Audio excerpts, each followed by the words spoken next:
Hello students, I am Usha Rani, biology lecturer, Vishwamanua Composite PU College. So in last class, that is in molecular basis of inheritance, we discussed about the concept that is called as translation.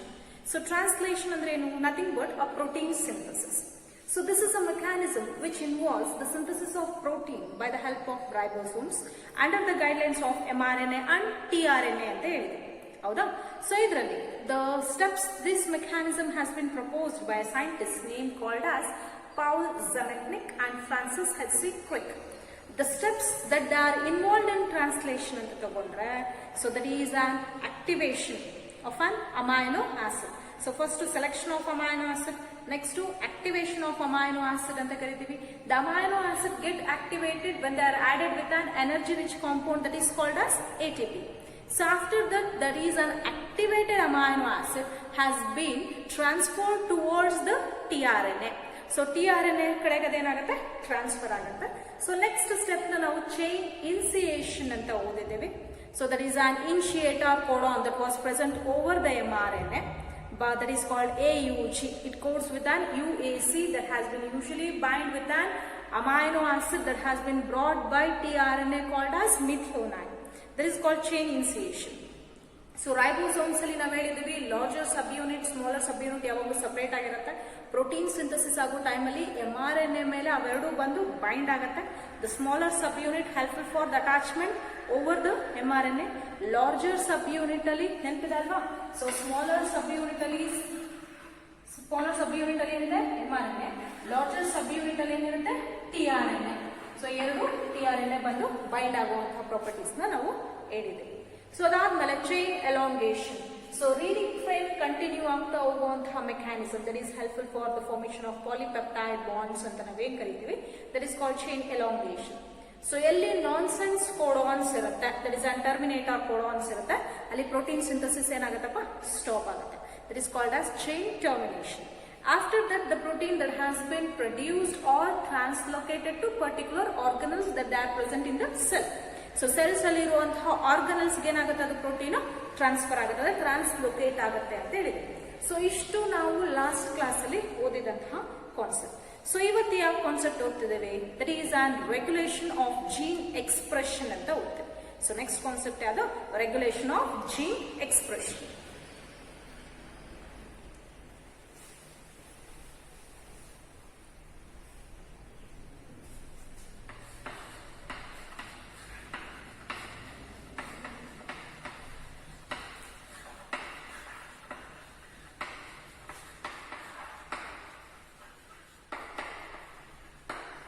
ನಾವು previous class ಅಲ್ಲಿ that is an central dogma ಅನ್ನುವಂತಹ concept discuss ಮಾಡಿದಾಗ gene replication and gene expression ಅಂತ ಹೇಳಿದ್ವಿ. The gene replication nothing but it involves and replication of DNA. The expression mechanism it involves transcription and translation. Transcription ಬಗ್ಗೆನೂ ಓದಿದ್ದೀವಿ, translation ಬಗ್ಗೆನೂ ಓದಿದ್ದೀವಿ. ಅದೇ process ನ ಆ ರೆಗ್ಯುಲೇಟರಿ ಮೆಕ್ಯಾನಿಸಮ್ ನ ನಾವು ಇವತ್ತು ಡಿಸ್ಕಸ್ ಮಾಡ್ತಿದ್ದೇವೆ.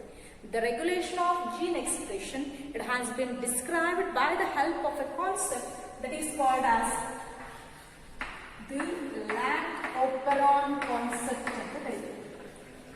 Lac-Operon concept.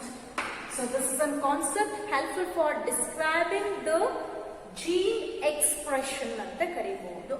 So this Lac-Operon concept has been proposed by the scientists named called as Jacob and Monod. So Jacob ಮತ್ತೆ ಮೊನಾಡ್ ಅನ್ನುವಂತಹ ಸೈಂಟಿಸ್ಟ್ Lac-Operon ಕಾನ್ಸೆಪ್ಟ್ ನ ಡಿಸ್ಕ್ರೈಬ್ ಮಾಡ್ತಾ ಹೋಗ್ತಾರೆ. So here the Lac-Operon concept it is helpful for describing a mechanism where Jacob and Monod they describe the gene expression. So gene expression, gene unit ಅಂತ ಕರಿತೀವಲ್ಲ, ಆ gene unit ಯಾವ ರೀತಿ express ಮಾಡುತ್ತೆ ಅನ್ನೋದನ್ನ ಡಿಸ್ಕ್ರೈಬ್ ಮಾಡ್ತಾರೆ. So for this expression, they took in E. coli bacteria. Escherichia coli ಅಂತ ಕರೆದಿದ್ದೀವಲ್ವಾ, ಈ ಬ್ಯಾಕ್ಟೀರಿಯಾದಲ್ಲಿ ಈ ಜೀನ್ ಎಕ್ಸ್ಪ್ರೆಷನ್ ಹೆಂಗಾಗತ್ತೆ ಅಂತ ಇವರಿಬ್ರು ಪ್ರಪೋಸ್ ಮಾಡಿ ಅದನ್ನ ಡಿಸ್ಕ್ರೈಬ್ ಕೂಡ ಮಾಡ್ತಾರೆ. ಸೊ ಈಗ ಡಿಸ್ಕ್ರಿಪ್ಷನ್ ಹೆಂಗ್ ಬರುತ್ತೆ, ಈ coli bacteria it is an prokaryotic bacteria, ಹೌದಲ್ವಪ್ಪ? ಸೊ ಪ್ರೊಕ್ಯಾರಿಯೋಟ್ಸ್ ಅಂದ್ರೆ ಗೊತ್ತಿದೆ ನಮಗೆ. ಸೊ ಈ organism, so when they are cultured in a medium. Common ಆಗಿ ನಾವು ಮೈಕ್ರೋಬ್ಸ್ ನ ಕಲ್ಚರ್ ಮಾಡ್ತೀವಿ laboratory condition, that is in a petri plate and it need to be supplied with a nutrient media. ಅದಕ್ಕೇನು supply ಮಾಡಬೇಕು? Nutrient media ಕೂಡ supply ಮಾಡಬೇಕು. when this E. coli bacteria they are cultured in a cultural plate, when those consisting of ಅದಕ್ಕೆ nutrient media ಯಾಕೆ supply ಮಾಡ್ತೀವಿ? ಈಗ E. coli bacteria ಬೆಳೆದಿದೆ. So it has been supplied with a media called as glucose. Glucose ನ supply ಮಾಡ್ತೀವಿ. So by the utilization of glucose, this E. coli bacteria it grows in a faster extent. Fast ಆಗಿ rapid ಆಗಿ grow ಆಗುತ್ತೆ, ಬೆಳ್ಕೊಂತ ಹೋಗ್ತಾ ಹೋಗುತ್ತೆ. So ಇಲ್ಲಿ common ಆಗಿ ಏನ್ ನಡಿಬೇಕು? ಅದು gene expression. The gene expression it involves and ಏನು ಟ್ರಾನ್ಸ್ಲೇಷನ್ ಅಂದ್ರೆ ಏನ್ ಮಾಡ್ಬೇಕು? ಪ್ರೋಟೀನ್ ಸಿಂಥಸಿಸ್ ಮಾಡಬೇಕು. ಸೊ ಎನ್ಸೈಮ್ಯಾಟಿಕ್ ಪ್ರೋಟೀನ್ಸ್ ಅಂತ ಕರಿತೀವಿ ನಾವು. ಆದ್ರೆ ಗ್ಲೂಕೋಸ್ ನ ಟ್ರಾನ್ಸ್ಫರ್ ಮಾಡೋದ್ರಿಂದ so there is no specific ಆಗಿ ಎನ್ಸೈಮ್ಯಾಟಿಕ್ ಪ್ರೋಟೀನ್ಸ್ ಗಳ ಸಿಂಥಸಿಸ್ ಅಲ್ಲಿ ಸ್ಪೆಸಿಫಿಕ್ ಕಂಡೀಷನ್ಸ್ ಅಲ್ಲಿ ನಾವು ಪ್ರಾಪರ್ ಆಗಿ ನೋಡಲ್ಲ. ಯಾಕಂದ್ರೆ ರ್ಯಾಪಿಡ್ ಆಗಿ ಗ್ರೋ ಆಗೋದ್ರಿಂದ ಅಲ್ಲಿ ಟೈಮ್ ಇಂಟರ್ವಲ್ಸ್ ಇರಲ್ಲ ಪ್ರೋಸೆಸ್ ಅಲ್ಲಿ. ಸೊ ಹಂಗಾಗಿ ಫಸ್ಟ್ ಈ ಕೊಲೈ ಬ್ಯಾಕ್ಟೀರಿಯಾನ ಗ್ಲೂಕೋಸ್ ಮೀಡಿಯಾದಲ್ಲಿ ಜಾಕೋಬ್ ಅಂಡ್ ಮನೋಡ್ ಗ್ರೋ ಮಾಡ್ತಾರೆ. But there is no need of an specific enzymatic protein. ಅಲ್ಲಿ ಎನ್ಸೈಮ್ಯಾಟಿಕ್ ಪ್ರೋಟೀನ್ ಅವಶ್ಯಕತೆ ಇರಲ್ಲ, ಹಂಗಾಗಿ ಫಾಸ್ಟ್ ಆಗಿ ಎಕ್ಸೈಡ್ ಆಗಿ ಬೆಳೆಯುತ್ತೆ. ಬಟ್ ಇಲ್ಲಿ ಬೇಕಲ್ವಾ ಜೀನ್ ಎಕ್ಸ್ಪ್ರೆಷನ್ ಅಂದ್ರೆ ಪ್ರೋಟೀನೇಷಿಯಸ್ ಮಾಲಿಕ್ಯೂಲ್ ಬೇಕು. ಹಂಗಾಗಿ so here this E. coli bacteria they are transferred into an another media which consisting of lactose. ಇದನ್ನೇನ್ ಮಾಡ್ತಾರಪ್ಪ? ಲ್ಯಾಕ್ಟೋಸ್ ಕಂಟೈನಿಂಗ್ ಮೀಡಿಯಾಗೆ ಟ್ರಾನ್ಸ್ಫರ್ ಮಾಡ್ತಾರೆ. So lactose it is also an carbohydrate ಅಂತ ಓದಿದ್ದೇವೆ. So ಈ lactose ನ transfer ಮಾಡಿದಾಗ lactose ಅಲ್ಲಿ ಏನೇನು constituents ಇರುತ್ತೆ? It consisting of glucose plus galactose. Glucose ಮತ್ತೆ ಗ್ಯಾಲಕ್ಟೋಸ್ ಎರಡು ಇರುತ್ತೆ ಗೊತ್ತಾ? ಸೊ ಹಂಗಾಗಿ ಯಾವಾಗ ಇಲ್ಲಿ E. coli ಬ್ಯಾಕ್ಟೀರಿಯಾ ಗ್ರೋ ಮಾಡುವಾಗ ಕಲ್ಚರಲ್ ಮೀಡಿಯಾ ಲ್ಯಾಕ್ಟೋಸ್ ಆಡ್ ಮಾಡ್ತೀವಿ. So here the lactose it does not directly used by the E. coli bacteria. So first ಏನಾಗುತ್ತೆ ಅಲ್ಲಿ? there is a breakdowning mechanism, catalytic process ನಡೆಯುತ್ತೆ. So where the lactose has been broken down into glucose plus galactose. So glucose galactose break down ಆದ್ಮೇಲೆ E. coli bacteria ಅವನೇನ್ ಮಾಡುತ್ತೆ? Utilise ಮಾಡ್ಕೊಳ್ಳುತ್ತೆ. So ಹಂಗಾಗೇನು there is a specific duration, there is a short interval of time has been prescribed. But glucose ಹಾಕ್ದಾಗ ಏನಿಲ್ಲ, direct glucose ಹಾಕ್ತಿದ್ದಂಗೆ nutrient ಮೀಡಿಯಾನ ಉಪಯೋಗಿಸ್ಕೊಂಡು ಫಾಸ್ಟರ್ ಎಕ್ಸ್ಟೆಂಟ್ ಅಲ್ಲಿ ಎಕ್ಸ್ಪ್ರೆಷನ್ ಆಗ್ತಾ ಹೋಗುತ್ತೆ. But here during a short interval of time utilise ಮಾಡಿಕೊಂಡು the lactose has been broken down into glucose plus galactose. So ಆಮೇಲೆ ಇವನ್ನ ಏನ್ ಮಾಡುತ್ತೆ? ಈ nutrient composition E. coli bacteria utilise ಮಾಡಿಕೊಂಡು ಗ್ರೋ ಆಗುತ್ತೆ. ಸೊ ಗ್ರೋ ಆಗ್ಬೇಕಾದ್ರೆ ಏನ್ ಮಾಡ್ತು? It is involved in a gene expression. ಆ ಜೀನ್ ಎಕ್ಸ್ಪ್ರೆಷನ್ ಅಲ್ಲಿ ಮೇನ್ ಕಾಂಪೋಸಿಷನ್ ನಾವೇನ್ ಹೇಳ್ತೀವಿ? ಟ್ರಾನ್ಸ್ಕ್ರಿಪ್ಷನ್ ಜೊತೆಗೆ ಟ್ರಾನ್ಸ್ಲೇಷನ್ ಅಂತ ಕರಿತೀವಿ. So what is the main function of translation? There is a protein synthesis. So ಎಂತ ಪ್ರೋಟೀನ್ ನಾವಿಲ್ಲಿ ಎನ್ಸೈಮ್ಯಾಟಿಕ್ ಪ್ರೋಟೀನ್ ಸಿಂಥಸಿಸ್ ಆಗುತ್ತೆ ಅಂತ ಕರಿತೀವಿ. ಸರಿನಾ? ಈಗ ಲ್ಯಾಕ್ಟೋಸ್ ಕಾಂಪೋಸಿಷನ್ ಹಾಕಿದ ತಕ್ಷಣ ಒಂದು ಟೈಮ್ ಇಂಟರ್ವಲ್ ನ ತಗೊಳತ್ತೆ. ಅಲ್ಲಿ ಗ್ರೋತ್ ಮೆಕ್ಯಾನಿಸಮ್ ನಡೆಯಲ್ಲ. ಟೈಮ್ ಇಂಟರ್ವಲ್ ಅಲ್ಲಿ ಏನ್ ನಡೆಯಿತು? ಗ್ಲೂಕೋಸ್ ಪ್ಲಸ್ ಗ್ಯಾಲಕ್ಟೋಸ್ ಫಾರ್ಮೇಶನ್ ಆಯ್ತು. ಆಮೇಲೆ ಆ ನ್ಯೂಟ್ರಿಯೆಂಟ್ಸ್ ಏನ್ ಮಾಡುತ್ತೆ? E. coli ಬ್ಯಾಕ್ಟೀರಿಯಾ ಯುಟಿಲೈಸ್ ಮಾಡಿಕೊಂಡು then it starts synthesizing an protein, that is an enzymatic proteins ಗಳನ್ನ ಸಿಂಥಸಿಸ್ ಮಾಡುತ್ತೆ. ಆ ಎಂಜೈಮ್ಯಾಟಿಕ್ ಪ್ರೋಟೀನ್ಸ್ ಗಳು ಯಾವುವು ಅಂತ ನೋಡೋಣ. ಇಷ್ಟು ಅರ್ಥ ಆಯ್ತಾ?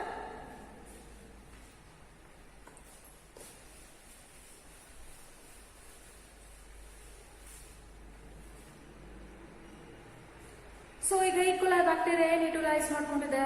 ಲ್ಯಾಕ್ಟೋಸ್ ನ ಯುಟಿಲೈಸ್ ಮಾಡಿಕೊಂಡು when it has been broken down into glucose plus galactose.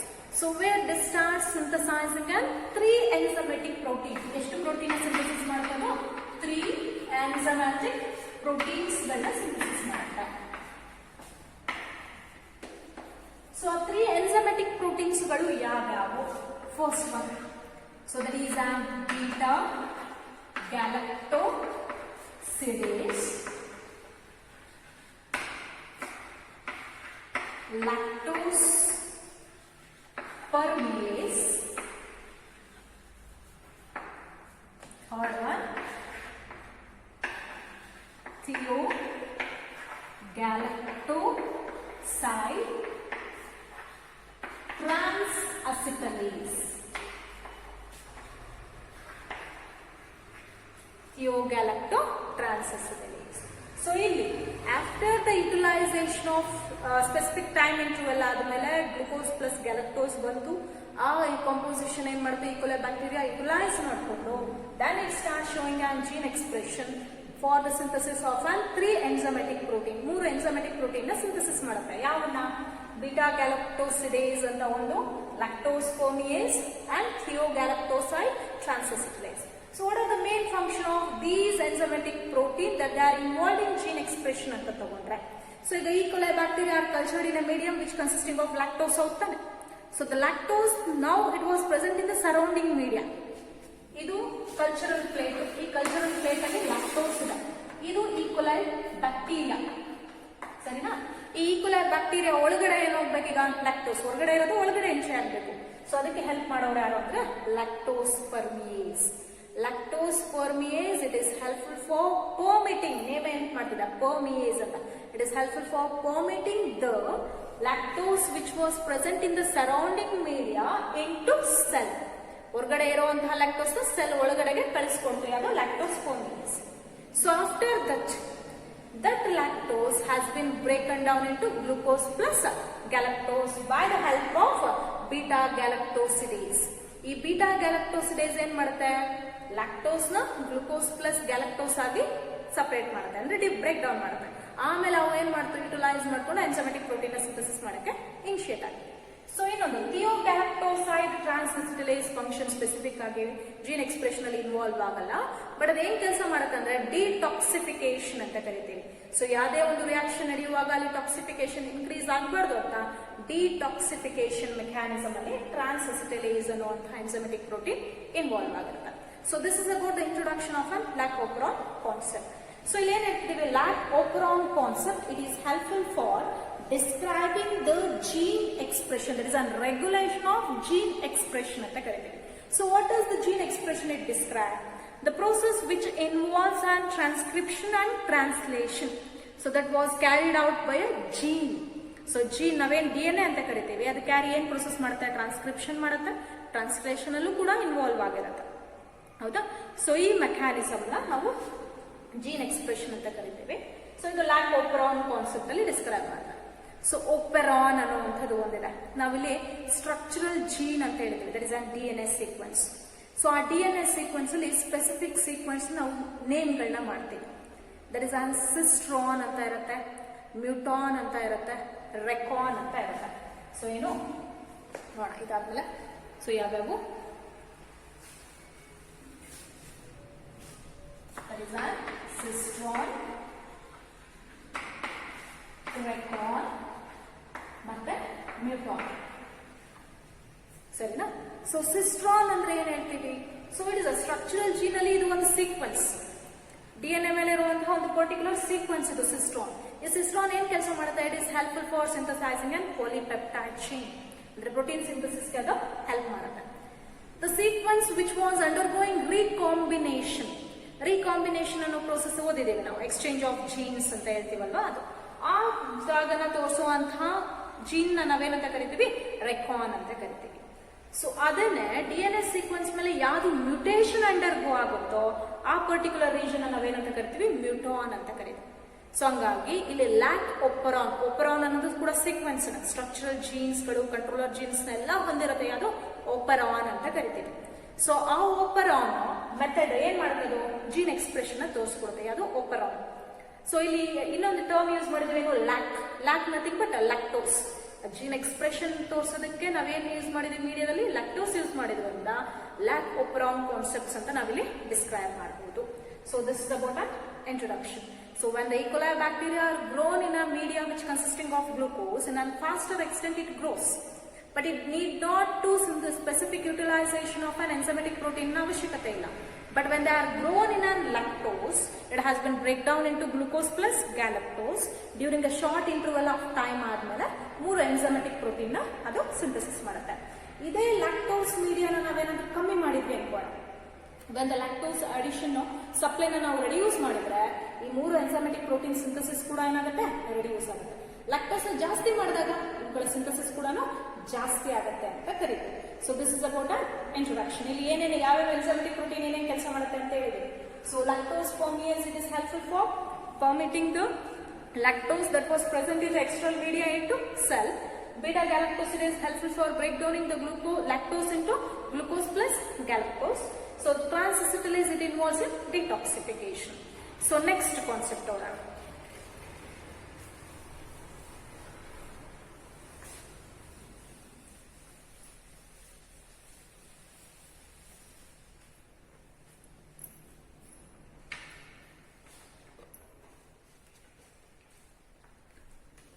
So next one, parts of operon and its work. Operon ಅಲ್ಲಿ ಯಾವ ಪಾರ್ಟ್ಸ್ ಬರುತ್ತೆ ಮತ್ತೆ ಅದು ಏನು ಕೆಲಸ ಮಾಡುತ್ತೆ ಸರಿನಾ. ಸೊ ಹಾಗಾಗಿ two types of genes ಇರುತ್ತೆ. Two types of genes are involved in operon. Operon ಅಲ್ಲಿ ಎರಡು types genes ಇರುತ್ತೆ. So first one, structural gene.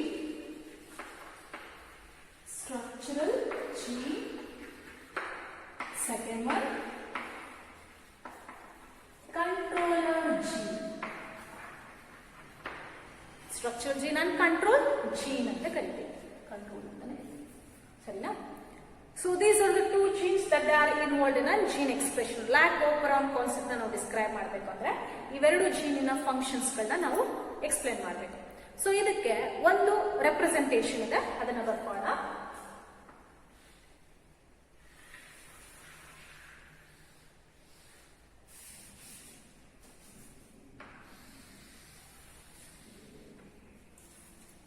So ಇದು ಒಂದು ಜೀನ್ ರೆಪ್ರೆಸೆಂಟೇಷನ್. ಈ ಜೀನ್ ರೆಪ್ರೆಸೆಂಟೇಷನ್ ಅಲ್ಲಿ ಈ ತರ ಪರ್ಟಿಕ್ಯುಲರ್ ರೀಜನ್ಸ್ ಗಳನ್ನ ನಾವು ಮತ್ತೆ ಸಪರೇಟ್ ಮಾಡ್ಕೊತಿದ್ದೀವಿ ಸರಿನಾ. ಇಲ್ಲಿ Z, Y, A ಅನ್ನುವಂತಹ ಲೆಟರ್, Z, Y, A ಅನ್ನುವಂತಹ ಲೆಟರ್, ಈ ಕಡೆ O, P ಮತ್ತೆ I. So this is an operon. ಇದೇನಿದು ಓಪರಾನ್. ಈ ಓಪರಾನ್ ಅಲ್ಲಿ ಯಾವ ಪಾರ್ಟ್ಸ್ ಇದೆ. ಸೊ ಒಂದೇನ್ ಬರ್ತಿದೀವಿ, structural gene. So this is a structural gene. So ಯಾವುದು ZYA, that is an lac Z, lac Y and lac A. So it is a part of structural gene. ಇದಿಷ್ಟು ನಾವೇನಂತ ಕರಿತೀವಿ, structural gene ಅಂತ ಕರಿತೀವಿ. So what is the function of structural gene? It is involved in a transcription and translation, that is to synthesize an enzymatic protein. So ಈಗ ನಾವು ಇದನ್ನ explain ಮಾಡ್ತಿರೋದಲ್ಲಿ E coli bacteria. E coli bacteria is a prokaryote. This what is the function of structural gene? So here the structural gene, there is a DNA. By the process of transcription it synthesizes an mRNA. ಹೌದಾ? ಆದ್ರೆ ಇಲ್ಲಿ ಎಂತ mRNA ಹೇಳ್ತೀರಾ, polycistronic mRNA ಅಂತ ಕರಿತೀವಿ. The mRNA that has been synthesized in prokaryotes ಅದಪ್ಪ polycistronic ತಾನೆ. So ಹಾಗಾಗಿ structural gene which consisting of lac Z, lac Y and lac A, they are involved in the synthesis of polycistronic mRNA. ಏನು synthesis ಮಾಡೋದಿದು, polycistronic mRNA synthesis ಮಾಡೋದು. It was involved in synthesis of a polycistronic mRNA. So okay, ಈ polycistronic mRNA next ಏನ್ ಕೆಲಸ ಮಾಡುತ್ತೆ? So here it commonly ನಮಗೆ ಗೊತ್ತಿದೆ, it is having an information to synthesize several protein at a time ಅಂತ ಕರಿತೀವಿ. So this polycistronic mRNA, it was synthesizing an 3 enzymatic protein. ಅವಾಗಲೇ ಹೇಳಿದ್ವಿ ಯಾವ 3 enzymatic protein. So lac Z ಅಂತ ಏನು ಕರಿತೀವಿ, it is helpful for synthesizing an beta galactosidase. ಏನು synthesis ಮಾಡುತ್ತಪ್ಪ, lac Z region, it is helpful for synthesizing an beta galactosidase. Whereas lac Y, it synthesizes lactose permease. Lactose permease the synthesis ಮಾಡುತ್ತೆ. So last lac A, there is a trans-acetylase, thiogalactoside trans-acetylase. ಬರೀ trans-acetylase ಅಂತ ಬರೀತೀವಿ, trans-acetylase. The structural gene, it consisting of an regions, that is a lac Z, lac Y and lac A. So they are involved in transcription that is to synthesize an polycystonic mRNA. So that polycystonic mRNA, it synthesized by a process of translation, it synthesized 3 enzymatic protein. So ಆ 3 enzymatic proteins functions ಕೂಡ ಹೇಳಿದೀವಿ ನಾವು, ಇದು synthesis ಆಯ್ತು. So next ಒಂದೇ ಅದು control gene ಅಂತ ಕರೀತೀವಿ. So the controller gene present next to the structural gene. Structural gene ಆದ್ಮೇಲೆ ಅದ್ರ ಪಕ್ಕಕ್ಕೆ ಇರೋದು ಯಾವುದು ಅಂದ್ರೆ controller gene. So this is an controller gene. ಇದಿಷ್ಟು ನಾವು ಕಂಟ್ರೋಲರ್ ಜೀನ್ ಅಂತ ಕರಿತೀವಿ. ಆ ಕಂಟ್ರೋಲರ್ ಜೀನ್ ಅಲ್ಲಿ OPI ಅಂತ ಮೆನ್ಷನ್ ಮಾಡಿದೀವಿ. ಓ ಅಂದ್ರೆ ಏನು? ಆಪರೇಟರ್ ಅಂತ ಕರಿತೀವಿ. ಸೊ ಓ ಅಂದ್ರೆ ಏನು? Operator. So what does it operates? So name controller gene, it controls the function of structural gene ಅಂತ ಕರಿತೀವಿ, ಸರಿನಾ? ಅದರಲ್ಲಿ ಆಪರೇಟರ್ ಅಂದ್ರೆ ಏನು? So operator it's a gene that was present next to the structural gene. Structural gene ಪಕ್ಕನೇ ಇರುವಂತದನ್ನ ಏನು? Operator ಅಂತ ಕರಿತೀವಿ. So what does it functions? ಏನ್ ಕೆಲಸ ಮಾಡುತ್ತೆ? It operates the function of structural gene. So that is a transcription process. Transcribe ಅಂತ ಕರಿತೀವಲ್ಲ, ಆ ಟ್ರಾನ್ಸ್ಕ್ರೈಬಿಂಗ್ ಮೆಕ್ಯಾನಿಸಮ್ ಅಲ್ಲಿ ಅಸೆಸ್ ಮಾಡೋರೇನೋ ಆಪರೇಟರ್ ಅಂತ ಕರಿತೀವಿ. So this is a gene helpful for guiding the structural gene for transcription ಅಂತ ಕರಿಬಹುದು. So whenever require ಇದೆ, ಆ ರಿಕ್ವೈರ್ಮೆಂಟ್ ಬೇಸಿಸ್ ಮೇಲೆ ಟ್ರಾನ್ಸ್ಕ್ರಿಪ್ಷನ್ ನ ಅಸಿಸ್ಟ್ ಮಾಡುತ್ತೆ ಅದು ಆಪರೇಟರ್ ಸ್ಟ್ರಕ್ಚರಲ್ ಜೀನ್ಗೆ. ಸೊ ನೆಕ್ಸ್ಟ್ ಪಿ ಅಂತ ಬಂದಿದೀವಲ್ಲ, ಪಿ ಅಂದ್ರೆ ಏನು? ಪ್ರಮೋಟರ್ ಅಂತ ಕರಿತೀವಿ. So this is a promoter. So ಏನ್ ಮಾಡುತ್ತೆ ಪ್ರಮೋಟರ್ ಕೆಲಸ? It promotes the transcription. Transcription promote ಹೆಂಗ್ ಮಾಡುತ್ತೆ? So usually it involves RNA polymerase. So ನಮ್ಗೆ ಇದು ಗೊತ್ತಿದೆ RNA ಪಾಲಿಮರೇಸ್ ಏನ್ ಕೆಲಸ ಮಾಡತ್ತಲ್ಲ. So promoter it's a region present next to the operator. Operator ಆದ್ಮೇಲೆ ಅದ್ರ ಪಕ್ಕ ಇರೋದು ಯಾವುದು? ಪ್ರಮೋಟರ್. ಸೊ ದಿಸ್ ರೀಜನ್, ಈ ರೀಜನ್ ಅಲ್ಲಿ it activates. So it activates the RNA polymerase to initiate the DNA that they are involved in transcription. Transcription ಆಗಬೇಕು, DNA RNA synthesis ಆಗಬೇಕು ಅಂದ್ರೆ ಅಲ್ಲಿ ಯಾರು ಹೆಲ್ಪ್ ಬೇಕು? RNA polymerase ನ ಅಸಿಸ್ಟ್ ಮಾಡೋರು ಯಾರು ಅಂದ್ರೆ ಪ್ರಮೋಟರ್ ಅಂತ ಕರಿತೀವಿ. So next one I. This is called as regulator gene ಅಂತ ಕರಿತೀವಿ. ಸೊ ಏನಂತ ಕರಿತೀವಿ? Regulator gene. ಸೊ ಈ ರೆಗ್ಯುಲೇಟರ್ ಜೀನ್ ಏನ್ ಕೆಲಸ ಮಾಡುತ್ತೆ?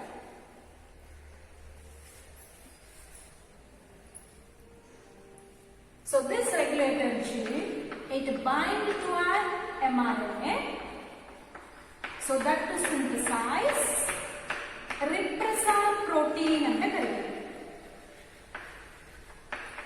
ಸೊ ರೆಗ್ಯುಲೇಟರ್ ಜೀನ್ ಏನ್ ಕೆಲಸ ಮಾಡುತ್ತೆ? ರಿಪ್ರೆಸರ್ ಪ್ರೋಟೀನ್ಸ್ ನ ಸಿಂಥಸಿಸ್ ಮಾಡುತ್ತೆ. The regulator gene, it was present next to the promoter. It was involved in the process that to synthesize repressor. So ಇದಿಷ್ಟು ಇಲ್ಲಿ ಏನು ನಾವು ಓಪ್ರಾನ್ದು ಬರ್ದಿದ್ದೀವಿ, ಈಗಳ ಫಂಕ್ಷನ್ಸ್ ಅಂತ ಕರೀತೀವಿ. ಸೊ ಈಗ ಸ್ಟ್ರಕ್ಚರಲ್ ಜೀನ್ ಏನು ಯಾವ್ಯಾವ ಇದಾವೆ, ಸೊ ಇದರಲ್ಲಿ ಏನು ನೋಡೋಣ. So this is an regulator. So first ಒಂದು ಯಾವ್ದಪ್ಪ? Structural gene. ಹೌದಾ?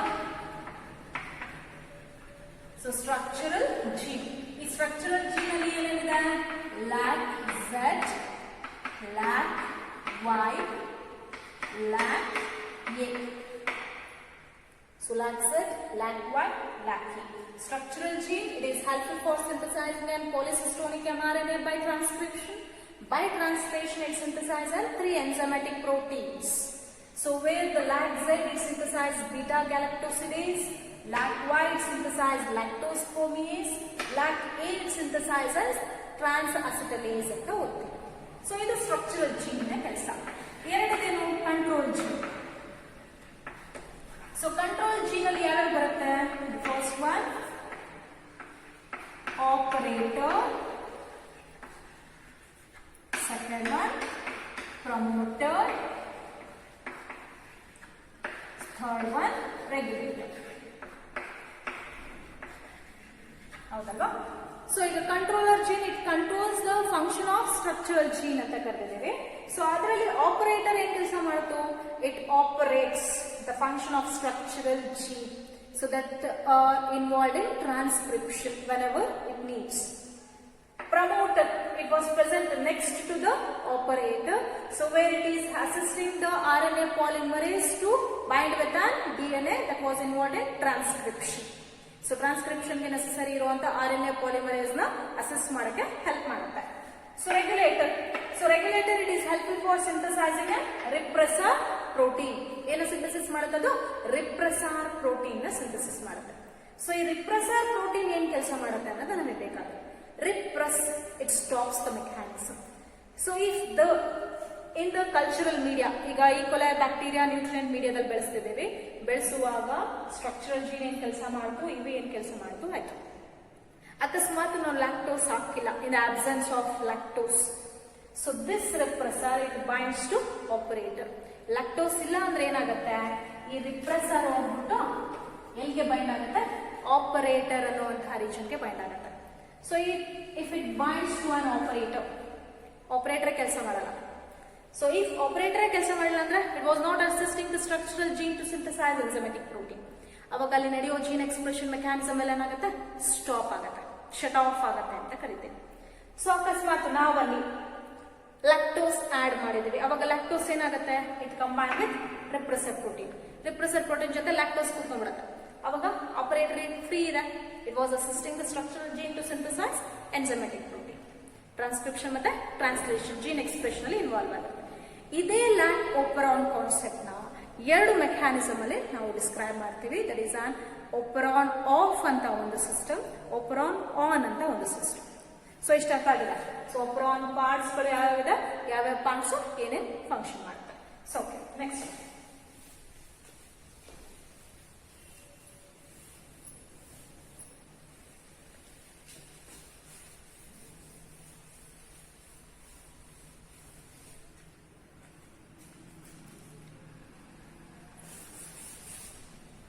ಸೊ ಇಲ್ಲಿ ಫಸ್ಟ್ ಬಂತು ಓಪರಾನ್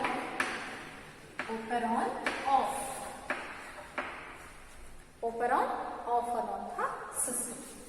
ಸೊ ಇದ್ರೊಳಗಡೆ ಸೊ ಓಪರಾನ್ ಕೆಲಸ ಮಾಡಲ್ಲ ಯಾವಾಗ ಅಲ್ಲಿ ಲ್ಯಾಕ್ಟೋಸ್ ಇರಲ್ಲ, ಹೌದ್ ತಾನೆ? ಸೊ ಇದಕ್ಕೆ ಡಯಾಗ್ರಾಮ್ಯಾಟಿಕ್ representation ಬರ್ಕೋಣ.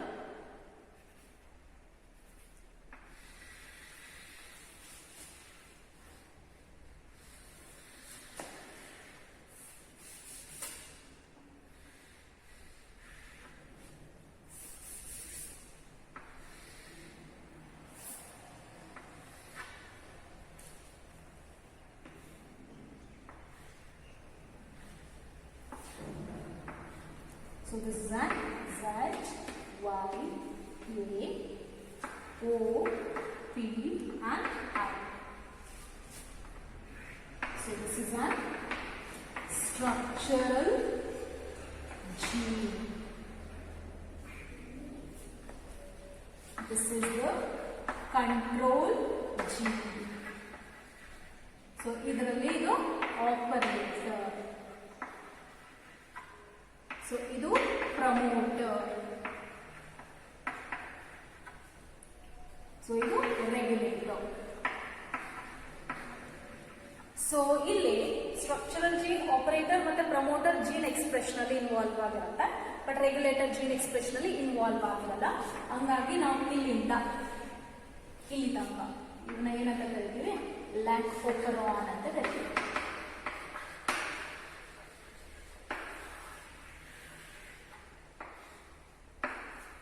So structural gene, operator and promoter, they are the lac operon. So regulator ಇಲ್ಲ. ಸರಿನಾ? ನಾವಿಲ್ಲಿ ಏನ್ ಬರ್ದಿದ್ವಿ, ಓಪರಾನ್ ಆಫ್ ಅಂತ ಬರ್ದಿದೀವಲ್ಲ. ಓಪರಾನ್ ಆಫ್ ಅಂತ ತಗೊಂಡ್ರೆ ಇಲ್ಲಿ lactose it acts like an inducer. Lactose ನ ನಾವೇನಂತ ಕರಿತೀವಿ, lactose it is an acts like an inducer for gene expression. So gene expression ಅಲ್ಲಿ ಲ್ಯಾಕ್ಟೋಸ್ ಏನಾಗಿ ಆಕ್ಟ್ ಮಾಡುತ್ತೆ, ಇಂಡ್ಯೂಸರ್ ಆಗಿ ಆಕ್ಟ್ ಮಾಡುತ್ತೆ. ಸೊ ಈಗ ಓಪರಾನ್ ಆಫ್ ಅಂತ ಕರಿತೀವಿ ಅಂದ್ರೆ in the absence of inducer. ನಾವು ಇದನ್ನೇನಂತ ಕರಿಬಹುದು, absence of inducer. Inducer absence ಇದೆ, ಸರಿನಾ? ಸೊ ಈಗ ಈ ರಿಪ್ರೆಸರ್ ಪ್ರೋಟೀನ್ ಏನ್ ಕೆಲಸ ಮಾಡುತ್ತಪ್ಪ, so synthesize RNA when synthesized by the translation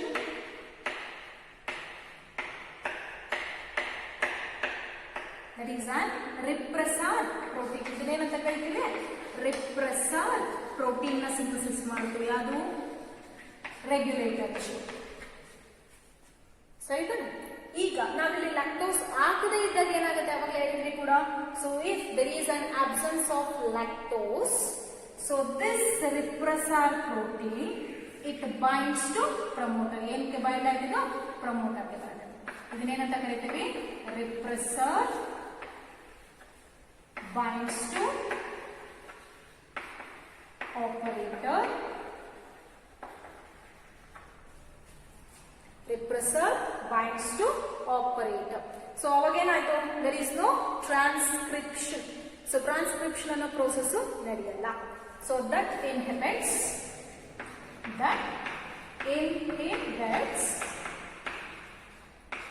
transcription. That inhibits transcription ಅಂತ ಕರೀತೀವಿ. So in the absence of inducer, that is in the absence of lactose, so this repressor protein it binds to the operator. So ಈ operator ನ bind ಆಗಿದ್ರೆ operator ಕೆಲಸ ಮಾಡಲ್ಲ, shut off ಆಗುತ್ತೆ. So ಇದೇ stop ಆಯ್ತು ಅಂದ್ರೆ it was not assisting the structural gene to synthesize polycystonic mRNA and even to synthesize enzymatic protein. ಹಾಗಾಗಿ ಟ್ರಾನ್ಸ್ಕ್ರಿಪ್ಷನ್ ಸ್ಟಾಪ್ ಆಯ್ತು ಅಂದ್ರೆ there is no translation. So when the repressor binds to operator, that inhibits the transcription. So this is the diagrammatic representation of an operon of there is in the absence of inducer. ನಾವು ಇದನ್ನ ಇನ್ನೂ ಒಂದು ಹೆಸರು ಕರಿತೀವಿ, ಏನಂದ್ರೆ switch off process ಅಂತ ಕರಿತೀವಿ. Gene expression ಆಗ್ತಿಲ್ಲ ಹೌದಾನೆ, ಹಂಗಾಗಿ ಇದನ್ನ ಏನಂತ ಕರಿಬಹುದು ನಾವು? ಸ್ವಿಚ್ ಆಫ್ ಅಂತ ಕರಿತೀವಿ. ಸೊ ಇದು ಲ್ಯಾಕ್ ಒಪರಾನ್ ಕಾನ್ಸೆಪ್ಟ್ 5 ಮಾರ್ಕ್ಸ್ಗೆ ನಿಮಗೆ ತುಂಬಾ ಇಂಪಾರ್ಟೆಂಟ್. ಅದರಲ್ಲಿ ಸ್ವಿಚ್ ಆಫ್ ಮೆಕ್ಯಾನಿಸಮ್ ಮತ್ತೆ ಸ್ವಿಚ್ ಆನ್, ಲ್ಯಾಕ್ ಒಪರಾನ್ ಒಪರಾನ್ ಆಫ್ ಮತ್ತೆ ಒಪರಾನ್ ಆನ್ ಪ್ರೋಸೆಸ್ ನ ಎರಡನ್ನೂ ಡಿಸ್ಕ್ರೈಬ್ ಮಾಡಬೇಕು. ಸೊ ಅದಕ್ಕೆ ಈ ತರ ರೆಪ್ರೆಸೆಂಟೇಷನ್ ಬರೆದು ಅದನ್ನ ಡಿಸ್ಕ್ರೈಬ್ ಮಾಡಬೇಕಾಗತ್ತೆ. So this is an operon off ಅನ್ನುವಂತಹ ಮೆಕ್ಯಾನಿಸಮ್. ಸೊ ನೆಕ್ಸ್ಟ್ ತಗೊಂಡ್ರೆ ನಾವು that is an operon on ಅನ್ನೋ ಮೆಕ್ಯಾನಿಸಮ್ ಹೆಂಗ್ ನಡೆಯುತ್ತೆ?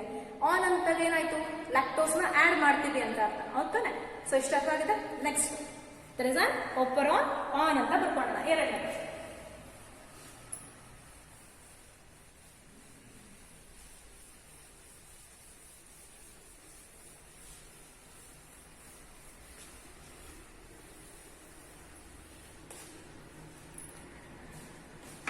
second one operon on. So ಈ operon on ಅಲ್ಲಿ ಏನಾಗುತ್ತೆ? presence of inducer. ಹೌದಾ? ಇದಕ್ಕೆ ಇಂಡ್ಯೂಸರ್ ಆಗ್ತೀವಿ. ಅದು ಇಂಡ್ಯೂಸರ್ ಲ್ಯಾಕ್ಟೋಸ್. ಸೊ ಇದಕ್ಕೆ ನಾವು ಡಯಾಗ್ರಾಮ್ಯಾಟಿಕ್ representation ಬರ್ಕೋಣ.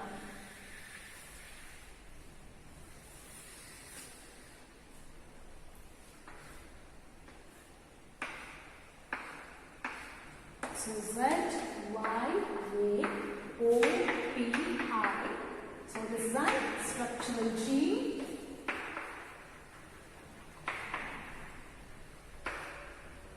So this is an operator, promoter, regulator. So ಅವಾಗಲೇ ಮೇಲಿಂದಲ್ಲ ರೆಪ್ರೆಸೆಂಟೇಷನ್ ಗೊತ್ತಿದೆ ನನಗೆ. ಸೊ ಈಗ ರೆಗ್ಯುಲೇಟರ್ ಏನು ಕೆಲಸ ಮಾಡುತ್ತೆ? So synthesize mRNA, that synthesize repressor protein. This is a repressor protein. ಸರಿನಾ? ಈಗ ಈ ನ್ಯೂಟ್ರಿಯೆಂಟ್ ಮೀಡಿಯಾದಲ್ಲಿ ನಾವೇನ್ ಮಾಡ್ತೀವಿ? ಲ್ಯಾಕ್ಟೋಸ್ ಅನ್ನುವಂತಹ ಇಂಡ್ಯೂಸರ್ ನ ಆಡ್ ಮಾಡ್ತೀವಿ. ಸೊ ಅವಾಗಲೇ ಲ್ಯಾಕ್ಟೋಸ್ ಇಲ್ಲದೆ ಇದ್ದಾಗ ಸೊ ಕಾಮನ್ ಆಗಿ ಇದೇನ್ ಕೆಲಸ ಮಾಡ್ತಪ್ಪ? Process structural gene controller gene process mechanisms ಅಲ್ಲಿ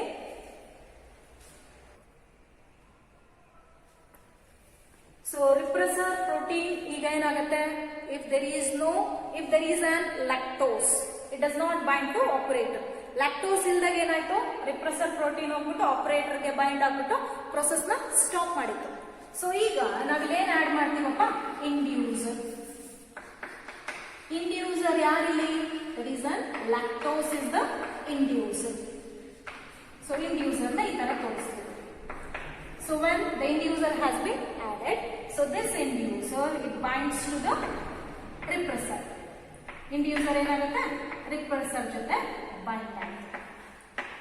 So this forms an inducer repressor complex. So inducer ಜೊತೆ repressor bind ಆದ ತಕ್ಷಣ inducer repressor complex ಆಯಿತು. Now the operator was free. So again ಅಂತ ಕರಿತೀವಿ, operator repressor do not bind to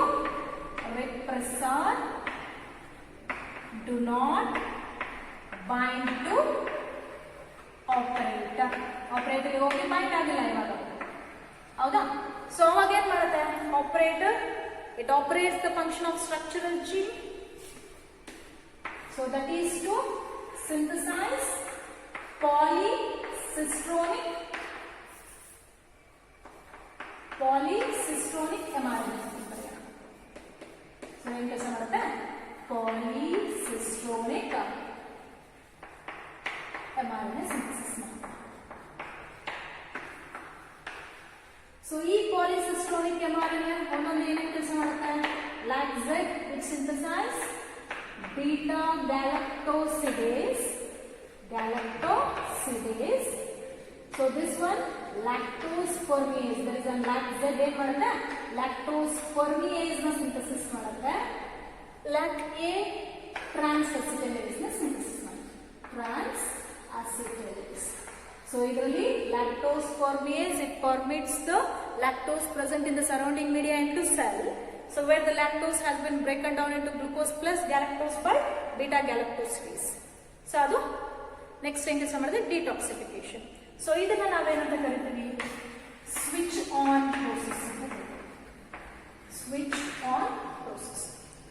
so this is about a lac operon concept. So ಇದು ನಿಮಗೆ 5 marks ಕೊಟ್ಟಾಗ ಲ್ಯಾಕೋಪ್ರಾನ್ concept ನ ಡಿಸ್ಕ್ರೈಬ್ ಮಾಡಿದವರು ಯಾರು, ಜಾಕೋಬ್ ಮತ್ತೆ ಮೊನಾರ್ಡ್ ಅಂತ ಕರಿತೀವಿ. So lac operon and its structure ಅಂತ ತಗೊಂಡ್ರೆ ಅದರಲ್ಲಿ ಸ್ಟ್ರಕ್ಚರಲ್ ಜೀನ್ ಇರುತ್ತೆ, ಕಂಟ್ರೋಲರ್ ಜೀನ್ ಇರುತ್ತೆ. ಸ್ಟ್ರಕ್ಚರಲ್ ಜೀನು ಟ್ರಾನ್ಸ್ಕ್ರಿಪ್ಷನ್ ಮತ್ತೆ ಟ್ರಾನ್ಸ್ಲೇಷನ್ ಅಲ್ಲಿ ಇನ್ವಾಲ್ವ್ ಆಗುತ್ತೆ by the help of LAC-Z, Y and A. Controller gene it controls the function of structural gene. So ಅದರಲ್ಲಿ operator, promoter, regulator. So ಒಂದೊಂದು ಏನೇನು ಕೆಲಸ ಮಾಡುತ್ತೆ ಅಂತ ಬರೀಬೇಕು. ಸೊ ಆಪರೇಟರ್ ಏನ್ ಕೆಲಸ ಮಾಡುತ್ತೆ, it operates the function of structural gene that is for transcription. Promoter, it promotes the RNA polymerase to initiate the DNA for transcription. So regulator, it synthesizes a repressor protein. So ಇದಿಷ್ಟು ಬರೆದ ಮೇಲೆ so ಲ್ಯಾಕೋಪ್ರಾನ್ concept ಬರ್ರಿ, scientist name ಬರ್ರಿ, ಅದರಲ್ಲಿ inducer ಆಗಿ act ಮಾಡ್ತಿರುವಂತಹ ಲ್ಯಾಕೋಪ್ರಾನ್ model ನ describe ಮಾಡೋದಕ್ಕೆ lactose ಯಾಕೆ ಯೂಸ್ ಮಾಡಿದೀರಾ ಅಂತ ಒಂದು ಬರೆದ್ಬಿಟ್ಟು, ಸೊ ಇದರಲ್ಲಿ ಸ್ಟ್ರಕ್ಚರಲ್ ಜೀನ್ ಏನ್ ಕೆಲಸ, ಆಪರೇಟರ್, ಪ್ರಮೋಟರ್, ರೆಗ್ಯುಲೇಟರ್ ಏನ್ ಕೆಲಸ, ಅದ್ರ ಕೆಳಗೆ ಸ್ವಿಚ್ ಆಫ್ ಅಂತ ಬರೆದು ಅವಾಗಲೇ ಬರೆದಿದ್ವಿಲ್ಲ ಸ್ಕಿಮ್ಯಾಟಿಕ್ ರೆಪ್ರೆಸೆಂಟೇಷನ್, ಸ್ವಿಚ್ ಆನ್ ಅಂತ ಬರೆದು ಈ ರೆಪ್ರೆಸೆಂಟೇಷನ್ ಬರೆದು ಡಿಸ್ಕ್ರೈಬ್ ಮಾಡಬೇಕು. ಸೊ ಸ್ವಿಚ್ ಆಫ್ ಪ್ರೋಸೆಸ್ ಅಲ್ಲಿ ಏನಾಗುತ್ತೆ, in the absence of inducer, there is in the absence of lactose, the repressor protein it binds to operator. So that was resulting the shut-off mechanism. There is a switch-off mechanism. So where there is no enzymatic protein have been synthesized. If the lactose has been added at an inducer, it binds with the repressor to form an inducer-repressor complex. Now the operator was free. It assists the structural gene to synthesize polycistronic mRNA. So that polycistronic mRNA it synthesizes an enzymatic protein. So enzymatic protein synthesis ಆಗ್ತಿದೆ. ನಾವು drastically lactose ನ ಕಮ್ಮಿ ಮಾಡಿದಷ್ಟು ಎನ್ಸೈಮೆಟಿಕ್ ಪ್ರೋಟೀನಿನ level ಕೂಡ ಏನಾಗುತ್ತೆ, ಕಮ್ಮಿ ಆಗುತ್ತೆ. Add ಜಾಸ್ತಿ ಮಾಡಿದಷ್ಟು ಪ್ರೋಸೆಸ್ ಕೂಡ ಇನ್ಕ್ರೀಸ್ ಆಗುತ್ತೆ. ಸೊ ಇದು 5 ಮಾರ್ಕ್ಸ್ಗೆ ತುಂಬಾ ಇಂಪಾರ್ಟೆಂಟ್ ಆಗಿರುವಂತಹ ಕಾನ್ಸೆಪ್ಟ್. ಸೊ ಓಕೆ, ಇವತ್ತಿನ ಅಸೈನ್ಮೆಂಟ್ ಇದು ಒಂದು ರಿಲೇಟೆಡ್ ಕ್ವಶನ್ ಬರ್ಕೊಳ್ಳಿ.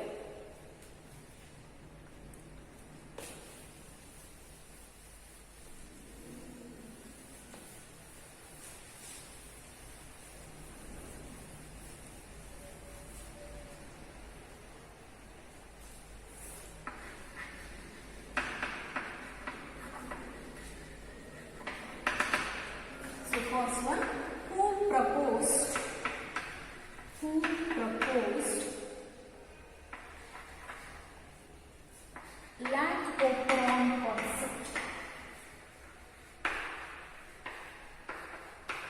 who proposed the Lac-Operon concept. Next one, describe the Lac-Operon concept. Describe the Lac-Operon concept with switch off and switch on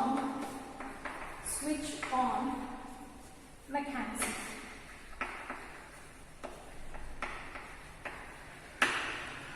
Next one, list the function of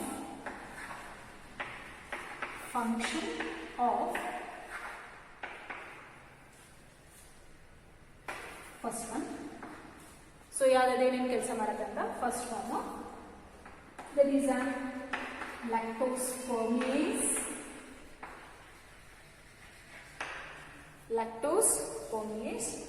Next one, that is a beta galactosidase. Third one, operator, B, promoter,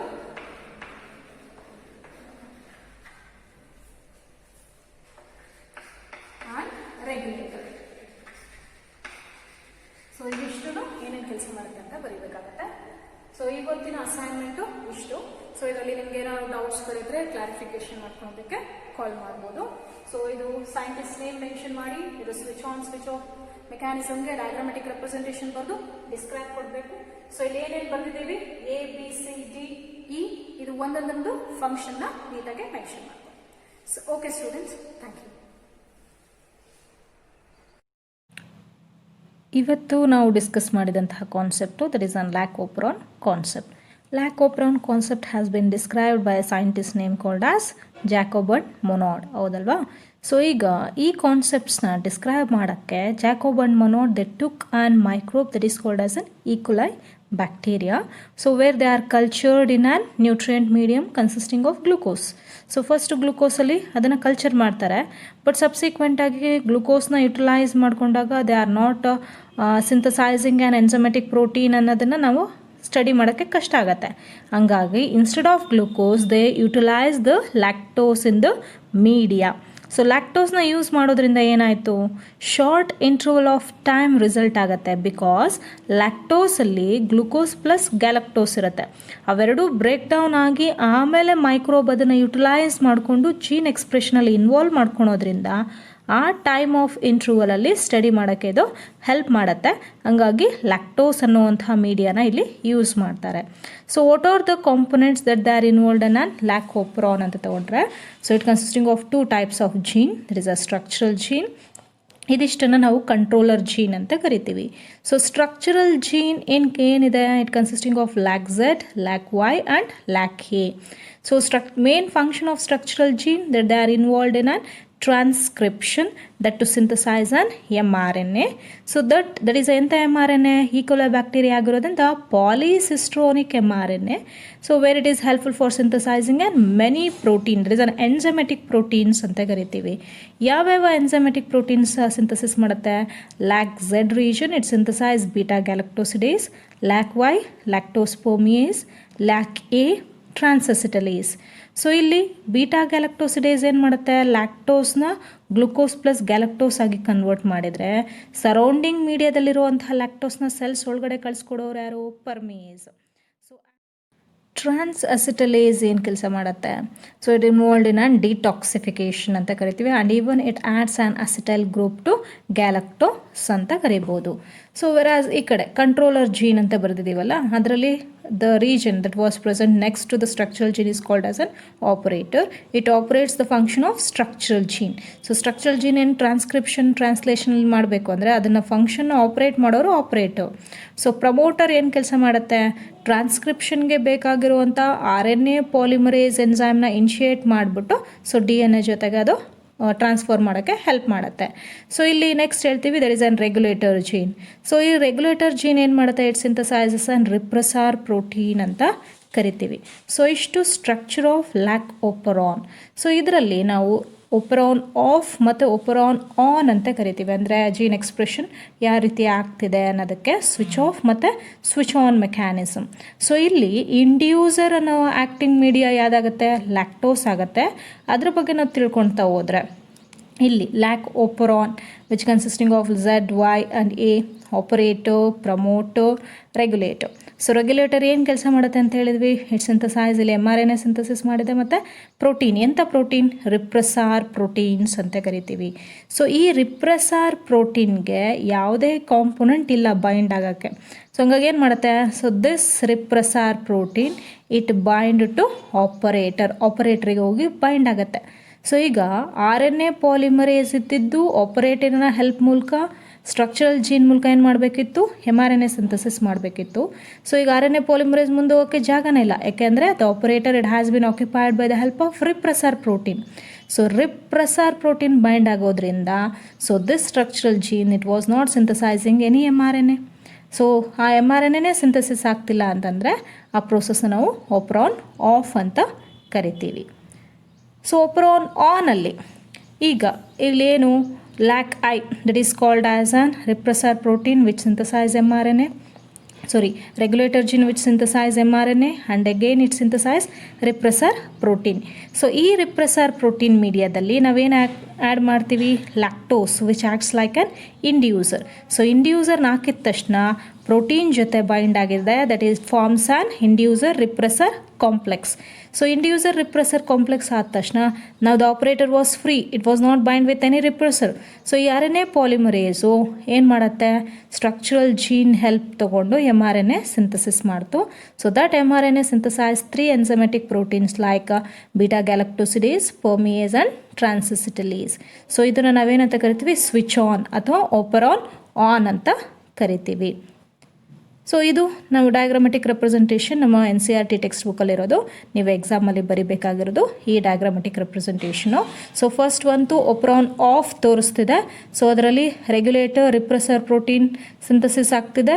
so operator ಜೊತೆ bind ಆದ ತಕ್ಷಣ, so in the absence of inducer, so repressor protein bind ಆದ ತಕ್ಷಣ ಏನಾಯಿತು, it prevents the RNA polymerase from transcribing the ಒಪರಾನ್.